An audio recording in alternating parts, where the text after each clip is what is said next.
Hello students, स्वागत है सबका बंसल एकेडमी के इस ऑनलाइन प्लेटफॉर्म के ऊपर। तो स्टूडेंट्स, आज की क्लास में हम आपके हिस्ट्री का इंपॉर्टेंट टॉपिक डिस्कस करेंगे जो आपके आने वाले हर एक एग्जाम के लिए इंपॉर्टेंट है।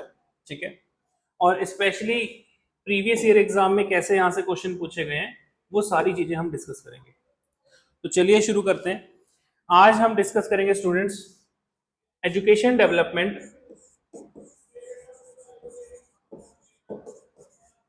Education development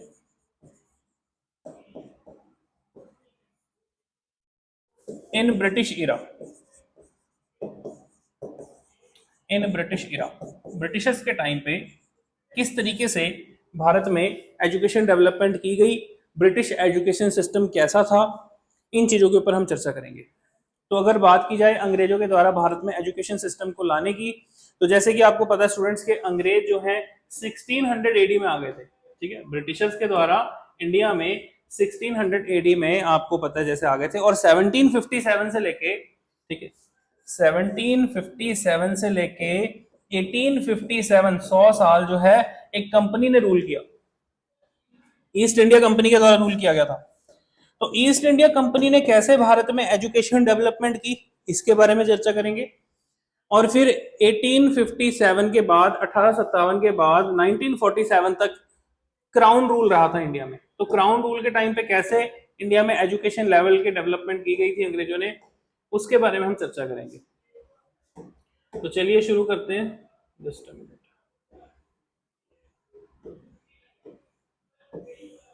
so first point है स्टूडेंट्स कि आपको पता है जी, first governor general of Bengal, first governor general of Bengal कौन था जी? Warren Hastings. वॉरेन हेस्टिंग्स के टाइम पर भारत में एजुकेशन डेवलपमेंट किस तरीके से की गई थी, एजुकेशन को कैसे डेवलप किया गया, ये हम डिस्कस करेंगे। तो वॉरेन हेस्टिंग्स के टाइम पर स्टूडेंट सबसे पहले अंग्रेजों ने 1781 में, ठीक है, 1781 में कलकत्ता में मदरसा ओपन किए गए थे। मदरसाज ओपन इन कलकत्ता।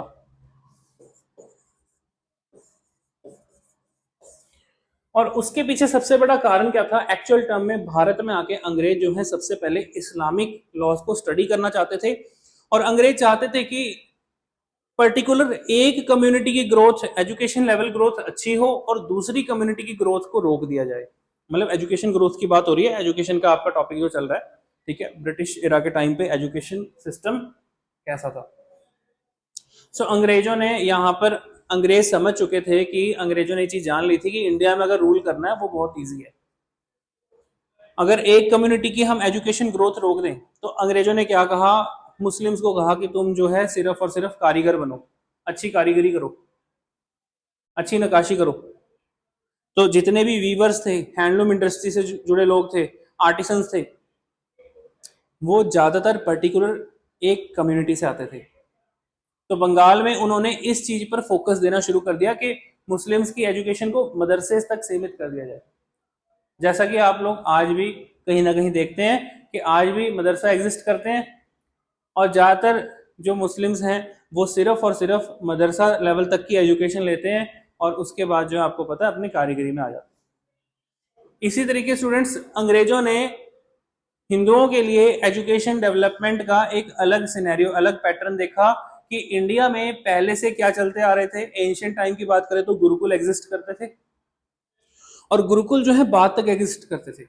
तो गुरुकुल की एग्जिस्टेंस कैसे थी? जो आम सारे सोसाइटी के लोग होते थे वो क्या करते थे कि अपना थोड़ा बहुत, जैसे कि आप कह सकते हैं, डोनेशन दिया, चंदा पे किया, और उससे गुरुकुल की एजुकेशन चलती थी।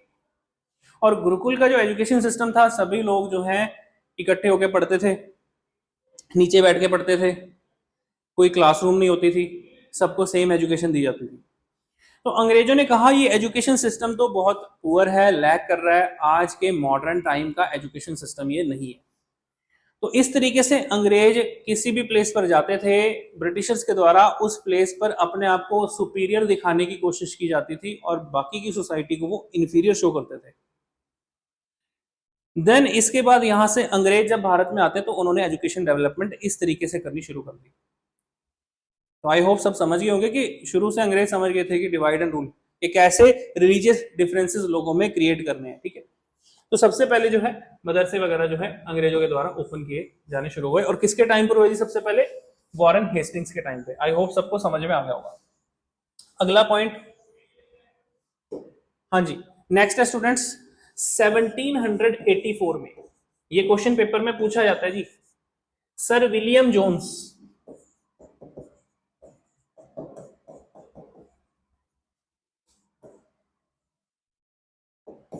विलियम जोन्स के द्वारा Asiatic Society of Bengal create की गई थी। इनके द्वारा एशियाटिक सोसाइटी ऑफ बंगाल बनाया गया था। किस चीज के लिए बनाया गया था? आप कहोगे एशियाटिक सोसाइटी ऑफ बंगाल का मतलब क्या है? एक संस्था तैयार की गई थी जहां पर स्पेशली हिंदू धर्म से जुड़ी सारे के सारे ग्रंथों को, हिंदू धर्म से जुड़े उपनिषदों को, वेदों को, हर एक चीज की डीप स्टडी की जाए ताकि एंशियंट इंडिया के टाइम पीरियड को समझा जा सके। सो अंग्रेजों के द्वारा जब ये स्टेप लिया गया तो अंग्रेजों ने इन सब चीजों की स्टडी के लिए इंडिया में स्कूल और कॉलेज भी बनाने शुरू कर दिए, ठीक है जी।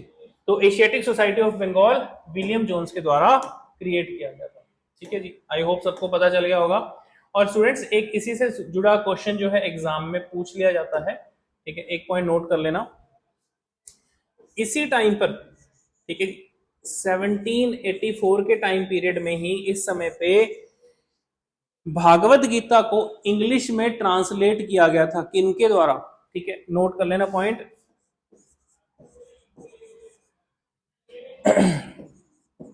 भागवत गीता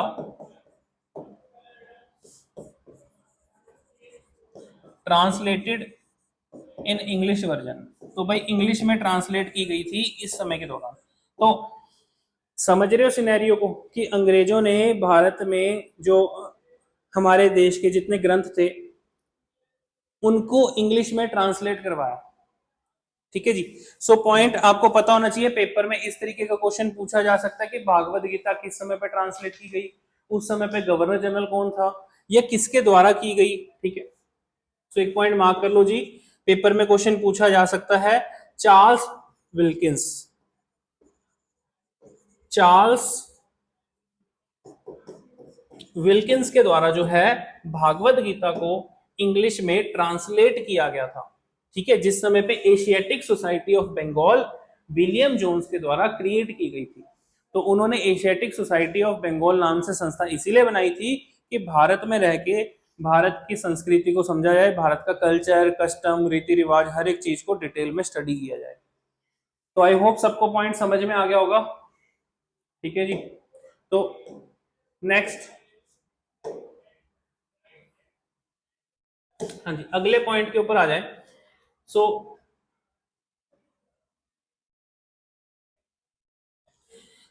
1791 में, 1791 में नोट कर लीजिए, Sanskrit college,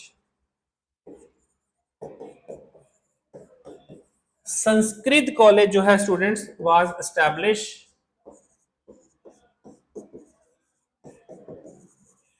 bye Jonathan Duncan. Note कर लेना, पेपर में आया हुआ क्वेश्चन है ये, जॉनथन डंकन। तो किसके द्वारा जी? जॉनथन डंकन के द्वारा जो है भारत में संस्कृत कॉलेज ओपन किया गया था। और संस्कृत कॉलेज खोलने का कारण क्या था, बनाने का कारण क्या था कि हिंदू लॉज और हिंदू फिलॉसफी को समझा जा सके डिटेल में। यही कारण था स्टूडेंट्स कि अंग्रेज जो है एंड तक सरवाइव कर पाते हैं इंडिया में, और पुर्तगाली जो थे वो बहुत जल्दी सिमट गए थे, क्योंकि पोर्चुगीज ने इंडिया में एजुकेशन डेवलपमेंट, आप ये कह सकते हैं इंफ्रास्ट्रक्चर डेवलपमेंट, या इंडिया में लोगों के लिए ग्रोथ का कुछ भी नहीं सोचा, जिसके कारण कि पोर्चुगीज जो हैं बहुत जल्दी सिमट जाते हैं। सिर्फ और सिर्फ गोवा और दमन एंड दीव वाले साइड जो है उनकी टेरिटरी वहीं तक ही सीमित रह जाती है। पोर्चुगीज ने एक्सपेंशन का सोचा था सिर्फ और सिर्फ किस बेसिस पर कि ज़्यादा से ज़्यादा इंडिया में हम मैरिजेस करेंगे, इंडियन वुमेन्स के साथ मैरिज करेंगे, बच्चे पैदा करेंगे, और कल को जो बच्चे होंगे वो सेम उसी रिलीजन को फॉलो करेंगे जिस रिलीजन को पोर्चुगीज फॉलो करते थे। तो पोर्चुगीज का जो आइडियोलॉजी थी वो थी एक्सपेंशन की, कि भाई किस तरीके से इंडिया में इंडियन वुमेन्स के साथ मैरिजेस करनी है, बच्चे पैदा करने हैं, और ज्यादा से ज्यादा लोगों को जो है क्रिश्चियनिटी में कन्वर्ट करना है।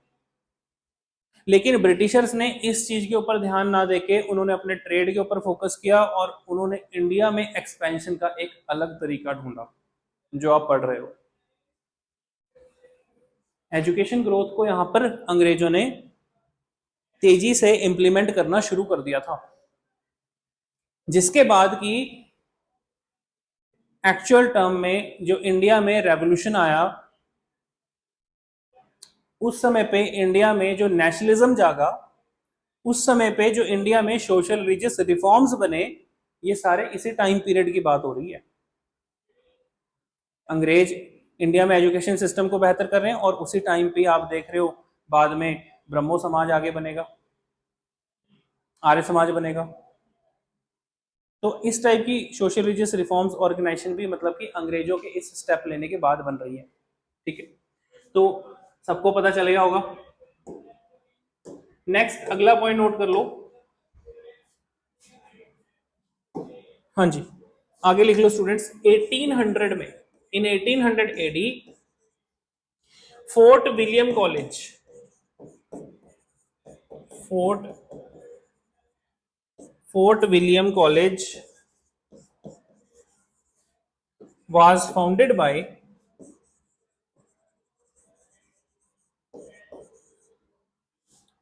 Richard Wellesley.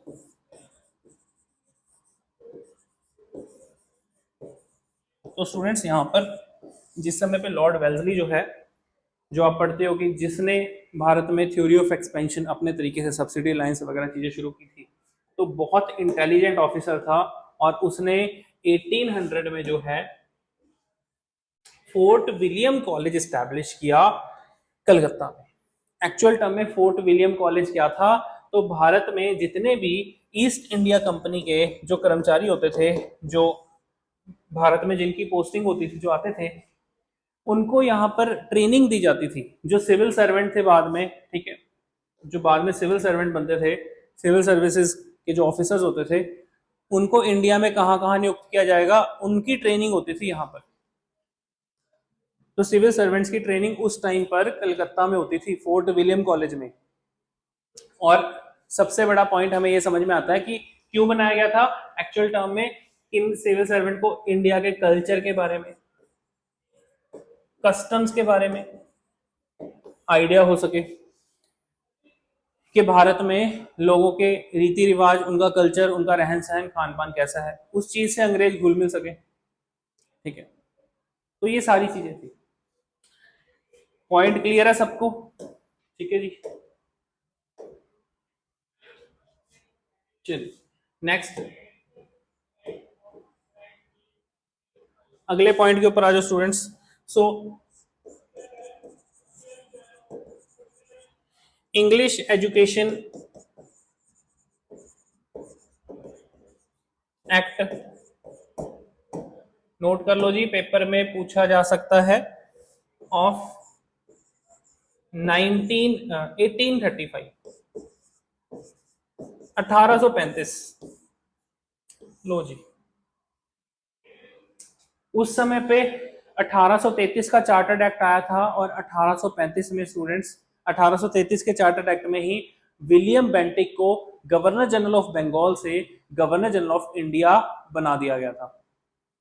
और विलियम बेंटिक के टाइम पर यहां पर इंग्लिश एजुकेशन एक्ट आता है। ठीक है जी, नोट कर लो, फादर ऑफ मॉडर्न एजुकेशन, जिसने भारत में इंग्लिश एजुकेशन स्कूल लेवल पर शुरू करने की बात की थी। ठीक है, और किसके कहने पर, किसने सर्वे किया था? लॉर्ड मैकॉले के द्वारा स्टूडेंट्स भारत में सर्वे किया गया था। और फादर ऑफ मॉडर्न एजुकेशन किसे कहा जाता है? लॉर्ड विलियम बेंटिक को। ठीक है, पॉइंट नोट कर लो, लॉर्ड विलियम बेंटिक। तो लॉर्ड विलियम बेंटिक को फादर ऑफ मॉडर्न एजुकेशन कहा जाता है। और इस समय के दौरान स्टूडेंट्स लॉर्ड मैकॉले जो है भारत आता है और भारत आके पूरे इंडिया में देखता है कि भाई यहाँ पर जो एजुकेशन सिस्टम है, एक्चुअल टर्म में जो मदरसे हैं या फिर जैसे गुरुकुल हैं, वहां पर बच्चों का कोई प्रॉपर पढ़ने का सिस्टम नहीं है। जैसे सभी नीचे बैठ के पढ़ते हैं, कोई स्टैंडर्ड नहीं है, क्लासेस नहीं है, क्लासरूम नहीं है। तो अंग्रेजों ने डिसाइड किया कि भी भारत में जो है प्रॉपर क्लासरूम होने चाहिए, क्लासरूम स्टडी होनी चाहिए, क्लास में बेंच होने चाहिए। ठीक है, जैसे अगर कोई इस क्लास एक क्लास पास हो गया, नेक्स्ट क्लास में प्रमोट होना चाहिए। ठीक है, तो किस तरीके से होना चाहिए, क्या एजुकेशन स्ट्रक्चर होना चाहिए, ये सारा कुछ लॉर्ड विलियम बेंटिक के टाइम पर इंग्लिश एजुकेशन एक्ट 1835 में जब आता है तब ये सब कुछ चीजें लागू की जाती हैं। तो लॉर्ड विलियम बेंटिक को इसीलिए फादर ऑफ मॉडर्न एजुकेशन कहा गया, ये पॉइंट आप लोगों को पता होना चाहिए। और लॉर्ड विलियम बेंटिक के इस एक्शन के बाद ही अगर आप थोड़ी सी एक चीज ध्यान से नोट करो, जैसे अभी हमने डिस्कस किया कि भाई 1600 एडी में अंग्रेज आ गए थे। ठीक है, तो 1600 एडी से लेके 1835 तक कोई प्रॉब्लम नहीं था। 1857 का विद्रोह क्यों हो रहा है, उसके पीछे क्या कारण बन रहे हैं? उसके पीछे एक बड़ा कारण एजुकेशन भी रहा था। जैसे आप पढ़ते हो, कॉजेस पढ़ते हो, इमीडिएट कॉज, सोशल कॉज, ठीक है, रिलीजियस कॉज। तो एक किस्म से सोसाइटी को ऐसा लगता था कि कहीं भारत में अंग्रेज हमारे कल्चर को ना खत्म कर दें, हमारी लैंग्वेज को ना खत्म कर दें, हमारी मातृभाषा जो है, हमारी माँ बोली जो है वो ना खत्म हो जाए। जिसके कारण कि अंग्रेजों ने ये स्टेप उठाया और जिसके कारण कि भारत में लोगों को एक इनसिक्योरिटी फील होनी शुरू हो गई। ठीक है, पॉइंट समझ में आया? इसको नोट कर लो। सो एक यहां पर एक पॉइंट आगे नोट कर लो जी। अब पॉइंट जो मैंने आपको बोला सबको समझ में आ गया होगा। सो नोट कर लो, Lord Macaulay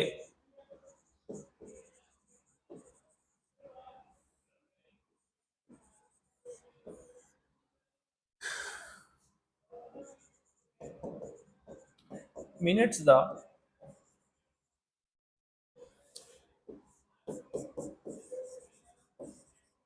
education reform in India.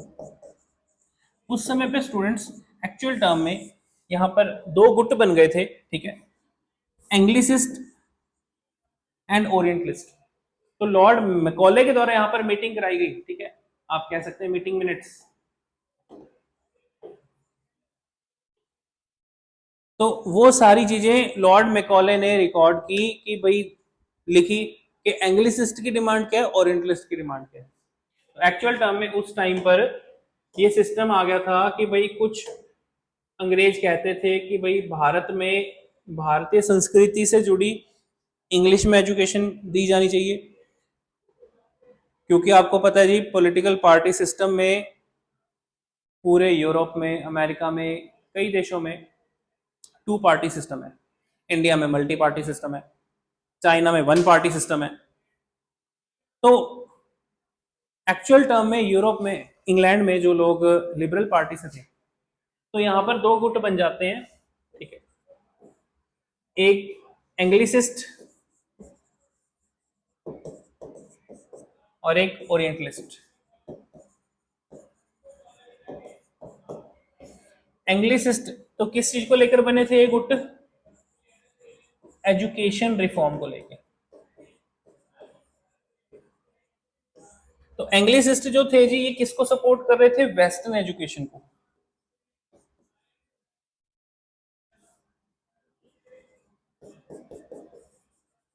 ये किसको सपोर्ट कर रहे थे स्टूडेंट्स? वेस्टर्न एजुकेशन, क्योंकि भारत में जो पढ़ाई होनी चाहिए वो जैसे पश्चिमी देशों में है, जैसा करिकुलम वहां पर फॉलो किया जाता है वो सही है।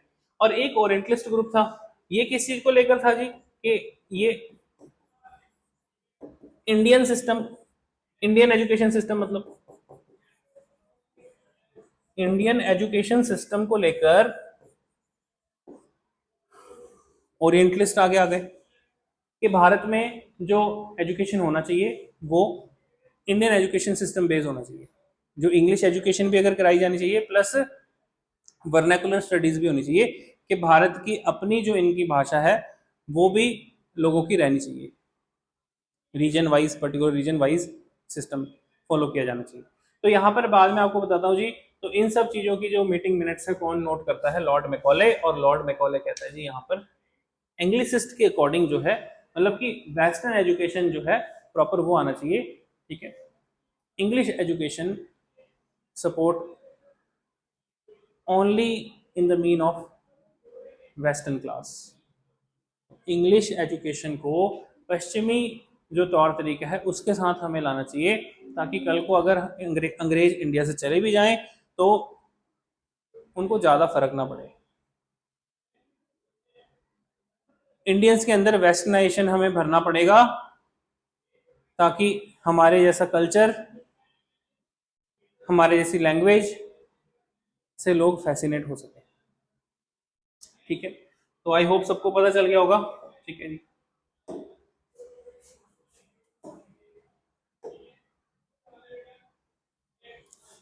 सो 1835 में स्टूडेंट्स, जो एक्चुअल टर्म में जो चार्टर्ड एक्ट आया था ना 1833 का, उसमें ये चीज कर दी गई थी। इन 1833 chartered act,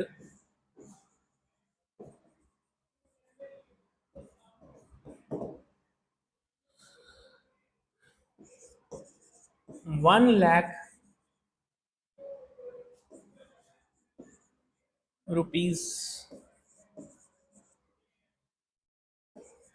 sum of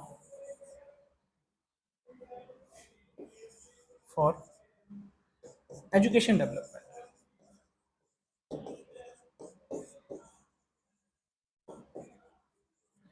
so actual term में भारत में 1,00,000 रुपए सालाना निकाला जाए, किस चीज के लिए, एजुकेशन डेवलपमेंट के लिए। तो भारत में एजुकेशन डेवलपमेंट इस लेवल पे अंग्रेजों ने करने का पास करवा दिया था चार्टर्ड एक्ट में, कि 1,00,000 रुपए जो है, जो टोटल अमाउंट ऑफ सम है उसमें से निकाला जाए, और भारत में एजुकेशन रिफॉर्म सही तरीके से लाया जा सके, किया जा सके। किस चीज का एजुकेशन रिफॉर्म, इंग्लिश एजुकेशन, ठीक है जी। आई होप सबको पता चल गया होगा। इसके बाद स्टूडेंट्स नेक्स्ट आगे पॉइंट नोट कर लो, 1853, जो 1853 का, तो 4 चार्टर्ड एक्ट आए थे बेसिकली, आपको बताऊं, ठीक है जी। 4 चार्टर्ड एक्ट थे स्टूडेंट्स, 1793, 1813, 1833 और 1853। तो हम, ठीक है, अभी चार्टर्ड एक्ट के ऊपर डिस्कस नहीं कर रहे हैं, एजुकेशन रिफॉर्म के बारे में पढ़ रहे हैं। तो यहाँ पर जो लास्ट आपका चौथा चार्टर्ड एक्ट था 1853 का, ठीक है जी, फोर्थ चार्टर्ड एक्ट, इसमें Wood's dispatch commission,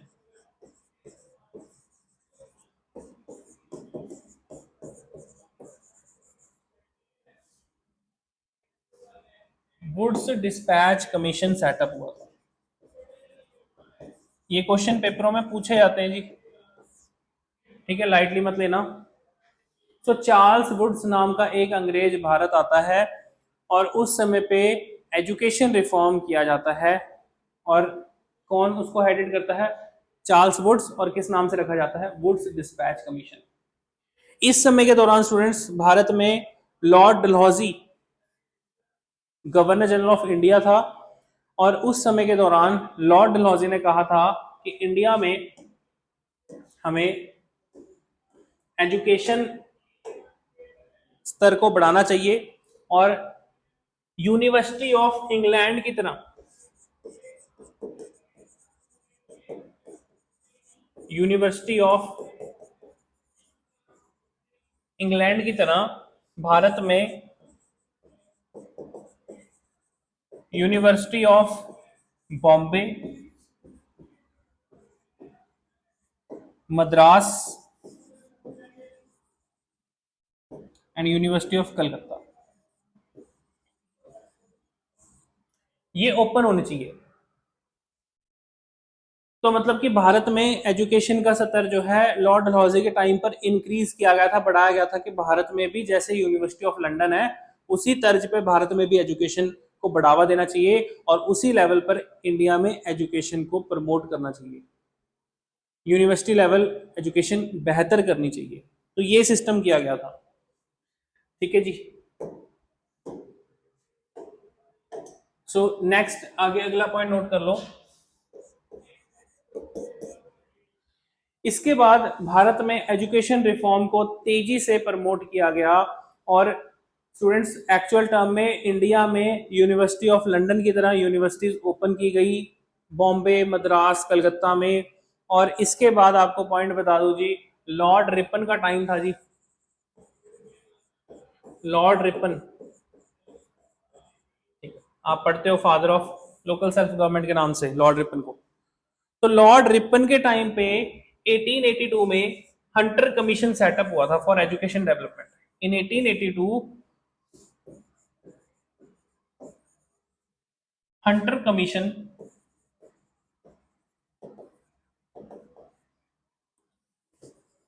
was set up for education reform।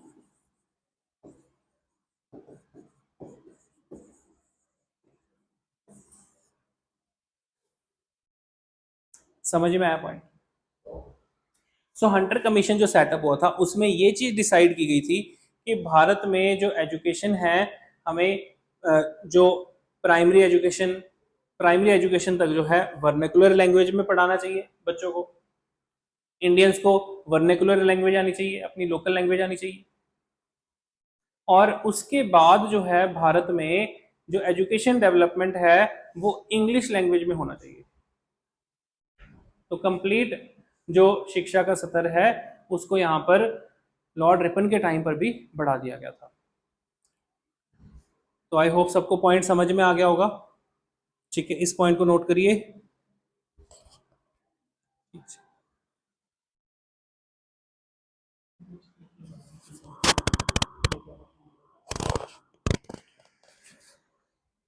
ठीक है जी, तो इस पॉइंट को नोट कर लीजिए। नेक्स्ट आ जाइए आगे। हाँ जी, इसके बाद students Lord Curzon. Lord Curzon आपको पता है जी किस चीज के लिए जाना जाता है? लॉर्ड कर्जन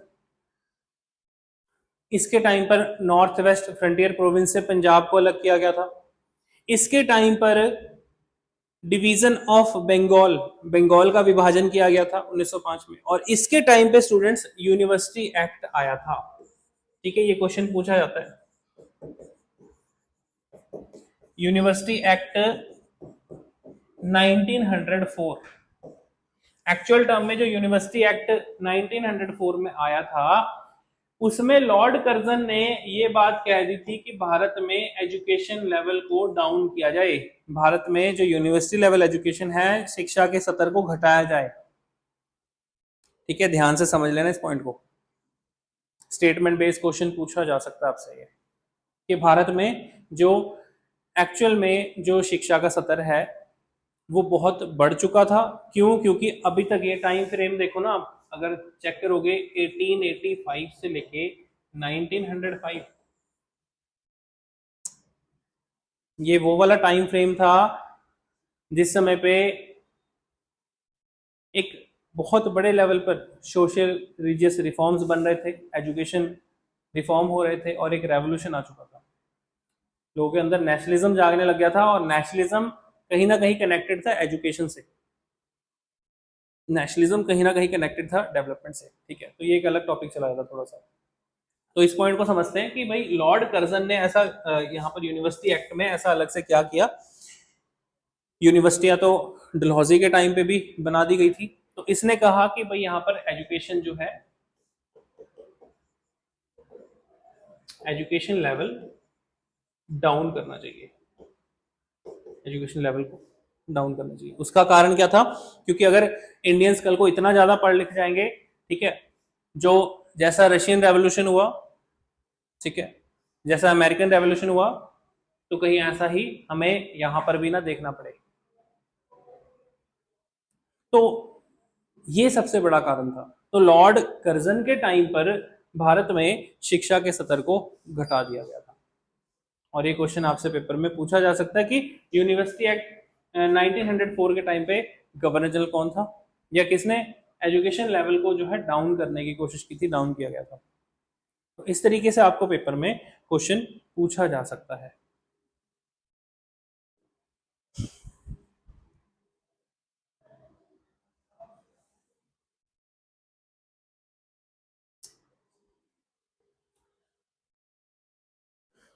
पॉइंट समझ में आया सबको? तो किस तरीके से आपको एग्जाम में क्वेश्चन पूछे जा सकते हैं, ठीक है, ये मैंने आपको बताया। यूनिवर्सिटी एक्ट वाला क्वेश्चन काफी इंपॉर्टेंट है। इसके बाद स्टूडेंट्स ये लिख लिया सबने। नेक्स्ट अगला पॉइंट ध्यान से सुनो जी, जो आपको पेपर में पूछा जा सकता है।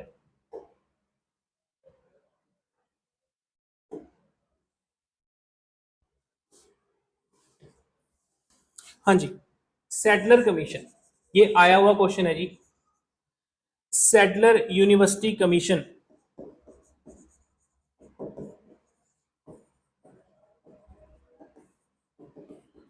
तो किस टाइम पर आया था? 1917 से 1919 के बीच में, ठीक है। तो यहां पर किस चीज को एक्चुअल टर्म में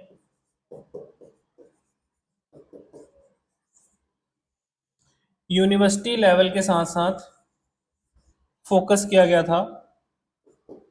it focused secondary education, also focus secondary education.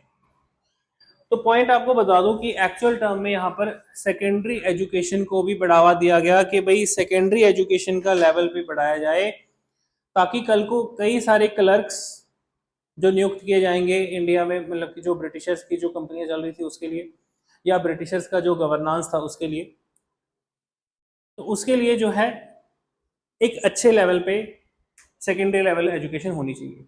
और आपको बता दूं कि ब्रिटिशर्स के टाइम पे एक्चुअल टर्म में यहाँ पर जो ये सैडलर कमीशन आता है और सेकेंडरी एजुकेशन पे फोकस किया जाता है, इसमें ये चीज कर दी गई थी कि चाहे सेकेंडरी एजुकेशन है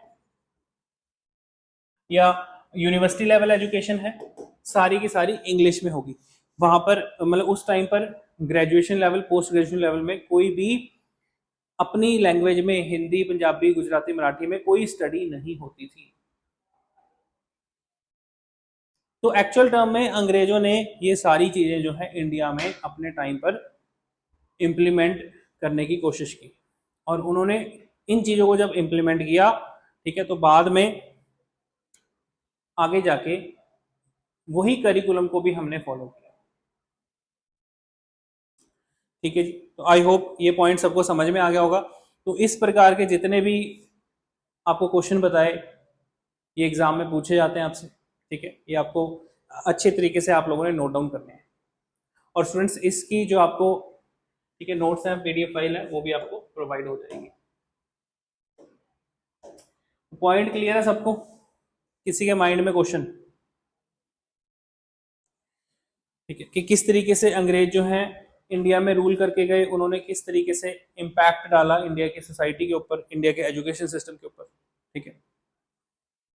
तो इस तरीके के क्वेश्चन आपको पेपर में पूछे जाते हैं, ठीक है जी। नेक्स्ट आगे एक पॉइंट नोट करो स्टूडेंट्स, वर्धा स्कीम कि किस टाइम पर आई थी, पेपर में क्वेश्चन पूछा जाता है। वर्धा स्कीम, और गांधी जी के द्वारा इसे लाया गया था, पेपर में पूछा जाता है Wardha scheme of basic education, basic education, ठीक है। और स्पेशली किसके द्वारा? By Indian national Congress, Congress की सहायता से, एंड गांधी जी, गांधी जी की मदद से, ठीक है जी। तो वर्धा स्कीम को जो है इंप्लीमेंट किया गया था किस टाइम पर, पेपर में क्वेश्चन पूछा आता है 1937 में। तो बेसिक एजुकेशन को प्रमोट करने के लिए वर्धा स्कीम जो है लाई गई थी, ठीक है, ये पॉइंट आपको पता होना चाहिए। तो अंग्रेजों के द्वारा अपने लेवल पे डेवलपमेंट की जा रही थी, और इंडिया में जो हमारे आप कह सकते हैं फ्रीडम फाइटर थे, लीडर्स थे, नेशनल लेवल लीडर्स थे, उन्होंने अपने लेवल पर भारत में बेसिक एजुकेशन को प्रमोट करने के लिए यहाँ पर ये स्कीम शुरू की थी। तो वर्धा स्कीम, ठीक है जी, 1937 गांधी जी को मेन इसका श्रेय जाता है, और गांधी जी के अलावा कांग्रेस के जो बड़े लीडर्स थे उनके द्वारा इसको प्रमोट किया गया था। तो स्टूडेंट्स, आई होप सबको ये पॉइंट अब समझ में आ गया होगा। आगे आपको फर्दर जितने भी आपके लेक्चर्स हैं इनसे जुड़ी वीडियो आपको मिलती रहेंगी। चैनल को सब्सक्राइब करें, वीडियो लाइक करें। धन्यवाद।